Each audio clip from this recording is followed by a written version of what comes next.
Tina? Good.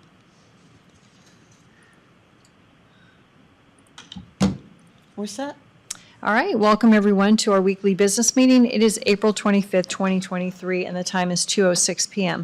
I'm calling this meeting to order. In attendance are Commissioners Brooks, Matari, and Duncan, and please join me in a moment of silence.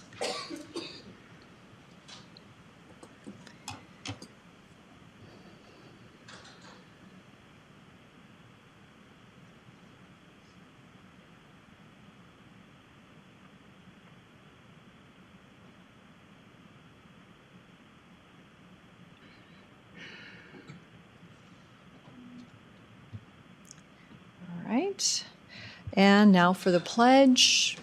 Eric. Allegiance to the flag of the United States of America and to the republic for which it stands, one nation, under God, indivisible, with liberty and justice for all. All right, are there any changes to the agenda? I think solid waste wanted to pull Yes, I think item 14. 14. Okay, so we'll pull item 14, and I would take a motion to approve minutes. I move that we approve the meeting minutes, items 1 through 6. I second the motion. Bill Brooks, Aye. Commissioner Matari, Aye. Chair Duncan. Aye, motion passes. Consent calendar? I move that we approve the consent calendars, items 7 through 10. I second the motion. Bill Brooks, Aye. Commissioner Matari, Aye. Chair Duncan. Aye. Motion passes. And payables, please. I move that we approve the payables list for April 17th to the 21st, 2023, in the amount of $1,165,904.40. I second the motion. Bill Brooks, Aye. Commissioner Matari, Aye. Chair Duncan. Aye, motion passes. Item 12, this is a bid award for bid number 2023-JD0410, and it's for the Juvenile Detention Center HVAC replacement. And Mr. Sheffield, are you leading us in this? Excuse me? Are you leading us in this? Yeah, you can go into that. Wasn't sure if RMO was going to step in, but. Oh, okay. gotcha, okay. Yeah. Thanks, Commissioner. Eric Sheffield, Juvenile Detention for the record. So we've received a bid from Apollo Mechanical Contractors to perform the Juvenile Detention Center HVAC replacement for a total price of $229,920. This contract would be paid for using $217,000 in ARPA funds allocated for the HVAC replacement. Plus, we're requesting $12,920 in tobacco funds to cover the difference. Juvenile Detention recommends that the county accept the bid and provide a notice of award to Apollo Mechanical Contractors. Okay, questions? Motion? I move that we approve or award the bid number 2023-JD0410 for the Juvenile Detention Center HVAC replacement. To Apollo Mechanical Contractors, Okay. with the additional funds coming from tobacco account. I second the motion. Bill Brooks, Aye. Commissioner Matari, Aye. Chair Duncan. Aye, motion passes, thank you. Item 13, Kootenai County CLFRF Subaward Agreement, and this is for ambulance with the Kootenai County Emergency Medical Services System. And Caitlin's here in person. So Ms. Smith?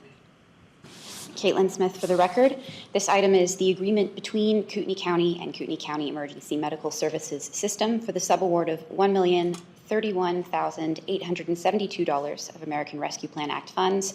These funds are to be provided as a reimbursement for 3 ambulances with their equipment loadout purchased by KCEMSS in response to the COVID-19 public health emergency. Okay, and I will mention that I sit on that board and I recused myself when signing this agreement, so I could sign it here. Questions? No questions. All right, motion?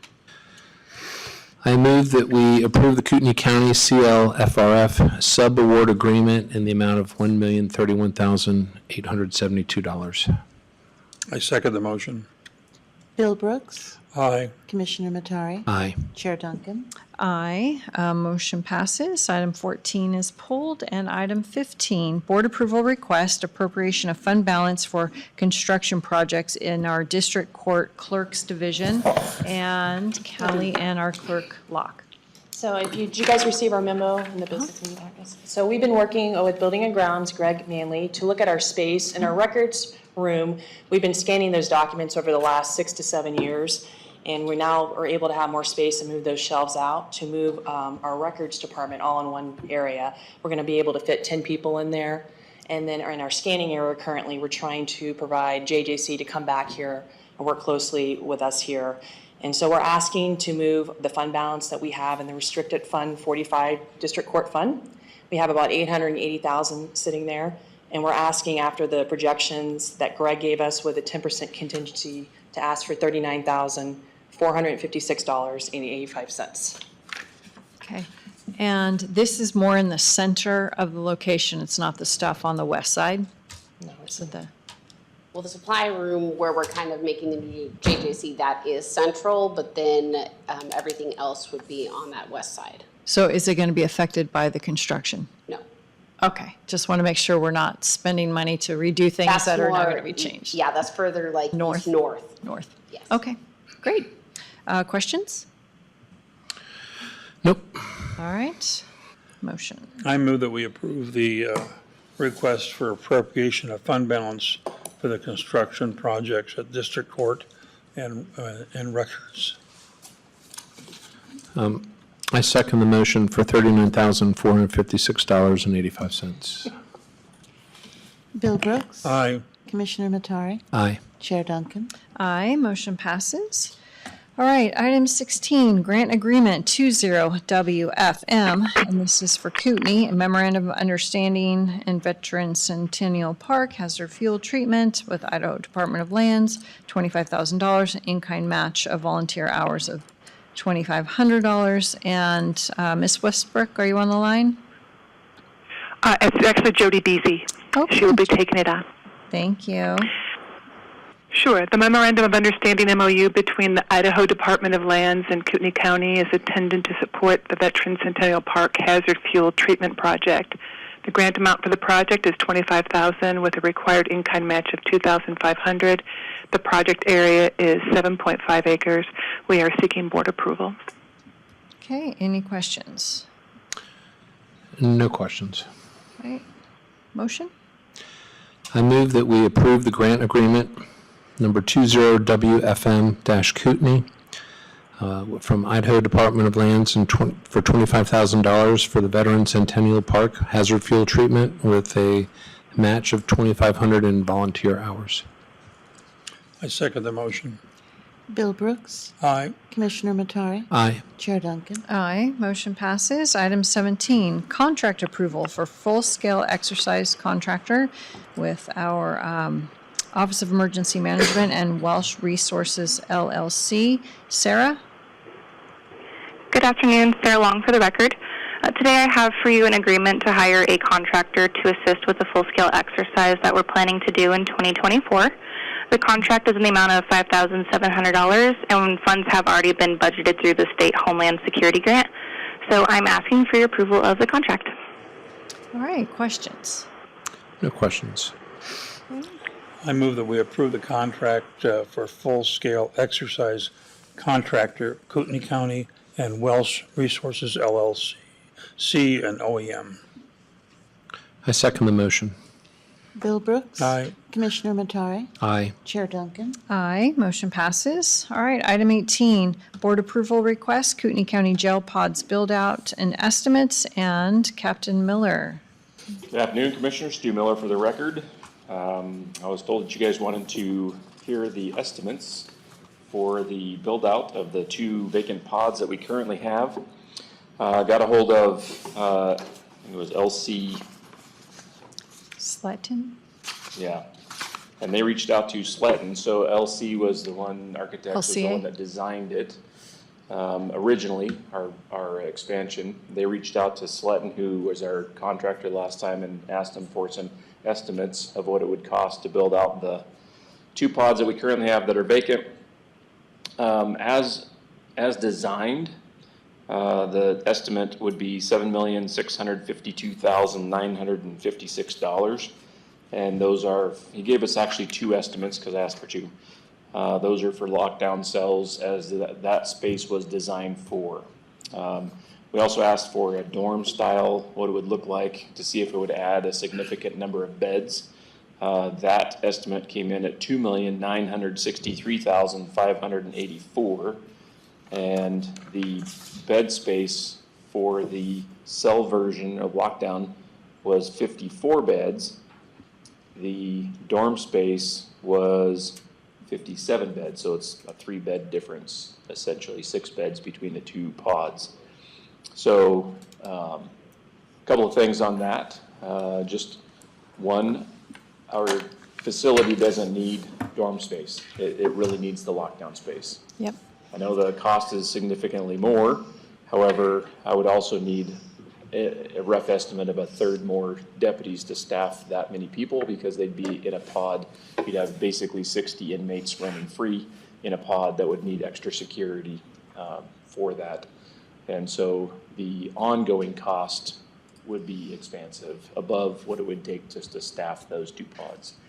Do you have the estimate about how many deputies you would need to staff the pods and other Just staff? a rough estimate would be an additional 10, probably 9 to 10 if we did dorm style. And that would be in addition to the number of deputies that I would need to staff just having those 2 pods open. So just in that, I would need extra deputies, probably at least. So I think your question is, as designed, how many more deputies do we need? As designed, we haven't done a whole lot of figuring on it, but it would need at least 2 more per shift. So 4 a day with a relief factor so probably another 8 to 10 just to staff those 2. And then if you went to a dorm, we would need an additional 10. Right. Correct. Yeah, I'm not really interested in contemplating the dorm style, And- not with 80% felons. Yeah, and we aren't either. We have a really strong need for lockdown cells at this point. Like you just said, our inmate population is a little over 80% now felons. Our special handling assaultive inmate, we are over capacity as it is. And so we have the need for the lockdown space rather than dorm space. I don't see us being able to fund raises and 10 deputies. So I'm wondering if we go ahead with the project, it'll still be a couple years, but ramp up those additional deputies, right? So even though both pods would be open, we'd maybe only be able to staff 1 pod, 1 year, and then additional deputies the 2nd year, praying that we can get full staff. Yeah, so we have a staffing shortage of it as it is. Yes. And it's been difficult to garner more staff to fill the vacant positions that we have, obviously. And this does take time to build out, get it completed. So we're a number of years, probably at least 2 to 3 years down the road before this would ever get built. Right. But it's imperative that we get the space, but you'll have to know that we have to plan for that space as well. Sure. Because if I had the space today and had the deputies, I could fill it Sure. full Yeah. today. Yep. We got a full report this morning. So. All right, thoughts, discussion? So what would be the next steps? What are the next steps? Well, I think we need to get moving, because the longer we wait, the longer it takes. So next steps would be an RFQ for design, and then after that, we'd get the RFQ for CMGC process, and then that's it. Kind of follow the same thing we've been doing for this building. Correct. Yeah. So as the liaison, are you going to champion that, Bill? Oh, yeah. Okay. I've been doing that, so I'll continue. All right, I guess I would take a motion to proceed with jail pod build-out. Estimates. No. No, this is the actual process to go ahead and start and get the RFQ and all that. Okay, this is item 18, right? Uh-huh. And it says jail pod build-out estimates. Yeah, so they gave us estimates so we could determine if we were going to go ahead and approve the approve Right, I the saw the process to build estimates, out. yeah. Yeah. Okay, I move that we approve the request for jail pod build-out. I second the motion. Bill Brooks. Aye. Commissioner Matari. Aye. Chair Duncan. Aye, motion passes. All right, item 19, board approval request. Request for regulatory buoys, Blackwell Island Marina. This is with our Parks and Waterways and our Director Snyder. Thank you. Good afternoon, Commissioners. Nick Snyder for the record for items 19, 20, and 21. Before you is a request from Blackwell Island Marina for the placement of 2 no-wake zone buoys at the entrance of their marina. The request meets the requirements of BOCC request policy, and I recommend approving the request. And as per the policy, the marina will be responsible for all costs associated with installation and long-term ongoing maintenance. And also for the record, Kootenai County Sheriff's Marine Division has also submitted a letter of support as well, so it seems to be unanimous. So with board direction, I'll start the encroachment permit and move forward. Okay, Again, if you support. questions? And it's all within our budget at this point? So, Commissioner, yeah, this is the first one before you, so for Commissioner Matari's benefit, if a marina or other business within our area lakes and rivers makes a request and the Kootenai County Sheriff's Office supports it, our function is to simply facilitate the permit, get it installed Understood. at their cost. Got it. Yes, Okay. sir. So, and if they fail to maintain, we would remove the buoys, and that would end that. Thus far, Hagedon Marine Corps has been very, very good about maintenance of those things. Okay.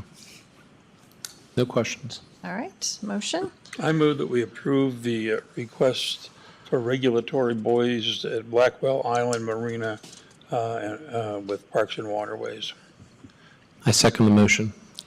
Bill Brooks. Aye. Commissioner Matari. Aye. Chair Duncan. Aye, motion passes. Item 20, board approval request, donation of snow groomer equipment. Director Snyder.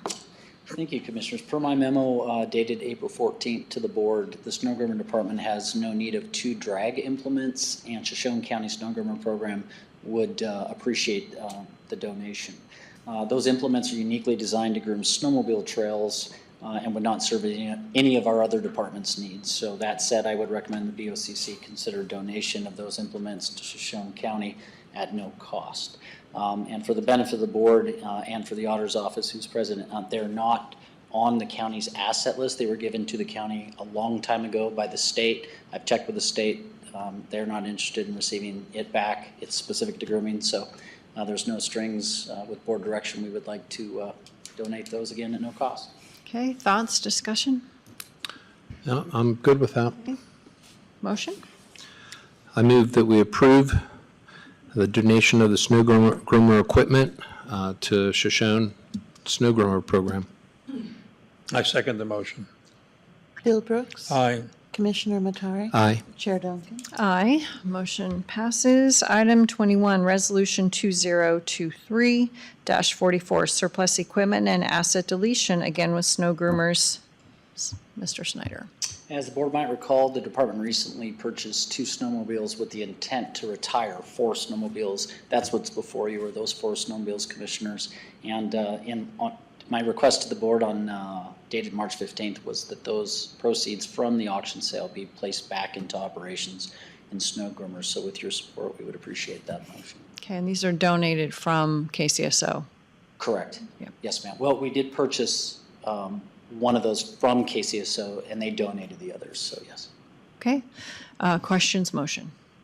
I move that we approve Resolution 2023-44, surplus equipment and asset deletion for the snow groomers. With proceeds going to the snow groomers department. Okay. Yes. Thank you. I second the motion. Bill Brooks. Aye. Commissioner Matari. Aye. Chair Duncan. Aye, motion carries. Item 22, ratify April 6th HR meeting agenda. And this is an action item. Stop giggling, Tina. This was for the request for temporary part-time intern with public defender, a request for ADA accommodation for juvenile detention, request to reactivate a position with juvenile probation, request to continue higher duty pay with district court, and request for parity increases with adult misdemeanor probation. There was a problem with the agenda, and so this would be a cure for the April 6th HR meeting agenda. Any questions? No questions. Okay. And I would take a motion to ratify, and I don't think you need to spell all that out again. I move that we ratify the April 6th HR meeting agenda. And, hold on. What would be the other word? It's not just the agenda, we're ratifying the decisions made. Yeah, that's correct. Okay, thank you. I move that we ratify the April 6th, 2023 HR meeting decisions that were made. Thank you. I second the motion. Bill Brooks, Aye. Commissioner Duncan, Aye. Commissioner Matari. Sorry, Aye. you got your revenge. All right, motion passes. Item 23 is discussion, cost of living adjustment, COLA bill. Yeah, I just, I take a look at the COLA, cost of living allowance adjustment, however you want to put it. And this is so the people in the county or whatever company it is don't slide backwards. And if you look at Social Security this year, it's 8.7%. Last year it was 6.1 or 2, and we gave a 6% COLA. And it made a big difference in most people's lives. And I think that, we have to afford what it costs to maintain, and attract good people first. And everything else comes after that. And if we're not doing it that way, that's not the way we should be doing it, because the people at the county are our strengths, and we can't ask people to fall backwards by an inflation rate that's going to approach 10%. Bruce? So I would like us to think about that. Bruce? Well, I mean, on paper, it sounds good. And I don't disagree with the idea that we should try to keep the pay competitive, especially with, how expensive it is just to get by. What I'd like to try to do is focus a little bit more on a pathway for people. With what? a pathway with steps, kind of like a time and grade when you're in the military. And then maybe every, some periodical rate of every 3 or 4 years, do an analysis on the positions and make your COLA based upon, are those positions at the appropriate rate for what they're doing. What I've kind of seen is that you have so many moving pieces that what happens is certain years, one piece gets addressed, but the other pieces are ignored. The steps are frozen. No COLA this year. And after 4 or 5 years, everything becomes kind of contorted. You get compression, you get all kinds of weird outcomes because the board seems to focus on a couple of the trees as opposed to the forest itself. And the other thing is that when people work at the county, they have no idea what to expect in the next 3 to 5 years. It comes down to the whim, in some cases, of the BOCC. And that, I believe, leads to a certain type of dissatisfaction where people end up leaving, good people, because they just don't know what to expect. So I don't disagree conceptually with what you're trying to say, Commissioner Brooks. I just, I kind of like a different way of going about it. Well, I've said it I'm not trying to say it. I'm saying people are losing when it comes to paying for fuel, housing, food, and steps don't pay for the fuel, housing, or food. Some people like to be where they're at. Some people don't want to progress in the steps or whatever. Some people like to do what they're doing, and they're getting killed. Yeah. Well, there's no question about it. There's always going to be some segment when you have a large enough organization that won't be happy with, the decision. The steps are really, again, just that, that some sort of a periodic adjustment you can count on, no different than a time and grade. And I know you can relate to that. I can. If you're in E5 for 5 years, you know where you're going to be. And in the 6th year, and the 7th year, and the 8th year. And that's in essence, I think, what I'm really referring to. So that people know if they've been with the county for a certain number of years, they know where they can be. And then, like I said, every 3 or 4 years, you do that adjustment to make sure that job is getting paid correctly in the marketplace. We never adjusted in the military. You knew if you were a E5 for 3 years, you'd make so much money. Mm-hmm. They still, in addition to that, had cost of living allowances. Yes, they did. And we should do that here also. Well, if we had a Federal Reserve type situation, I think we could definitely do that. And if there's a way where we can find the money for that, I'm certainly open to having that discussion. Sadly, I think the BOCC is restrained on what it can do revenue-wise.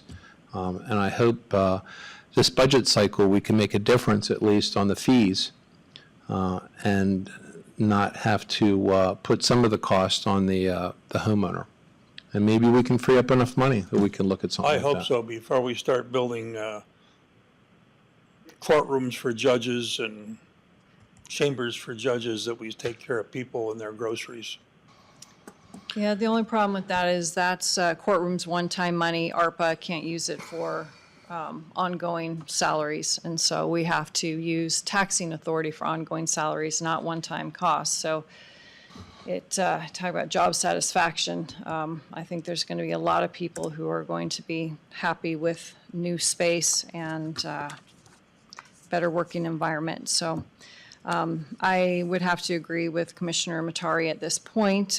Yes, I have agreed to COLAs in the past, but I really want to see people move along on their steps. I really want to see some progression, and it would eliminate some of that as we transition and get new people here, eliminate some of that compression. So that's kind of where I'd like to go right now. And if for some reason we find a huge windfall in the budget process, then we can look at something else. But at this point, I'm pretty sure we are not going to have money for all of the asks this year. So I'd like to just stick with the moving on the steps. I'd like to find out how much it would cost for us to do an 8% COLA. Well, I'm not going to agree to that. You don't want to find out? Nope, Oh, I do not. okay. I guess that's one way to do it. Well, put it this way, in years past, which before the last increases, we couldn't afford it. It was $2.3 million to have a step and a COLA. So I can already tell you we cannot afford it. So our maximum that we can do, I think, is close to $2 million would be our taxing authority to increase. So. I would just need 2 out of 3 commissioners to proceed with doing the COLA calculation. It's a significant amount of work. And so at the last board direction meeting, 2 out of 3 commissioners said no. Well, let me ask you this. Is roughly about 60% of the budget salary? At least. I think Okay. more than that. So 60% of a $120 million budget with an 8% bump, with my simple math here, comes out to $5.76 million. Yeah. You know, What it costs to maintain and keep good people and attract good ones in the future. We found that last year when we did that, and I think I asked Sheriff Norris, he said it made a big difference in terms of his ability to retain and attract the kinds of people we are missing. well, That's not what I heard this morning. I'll tell you this, if we have any kind of a surplus that's even remotely close to $5 to $6 million after we look through, our expenditures, I'm happy to have that conversation Okay. and look at, what an actual cost would be if we can do that. So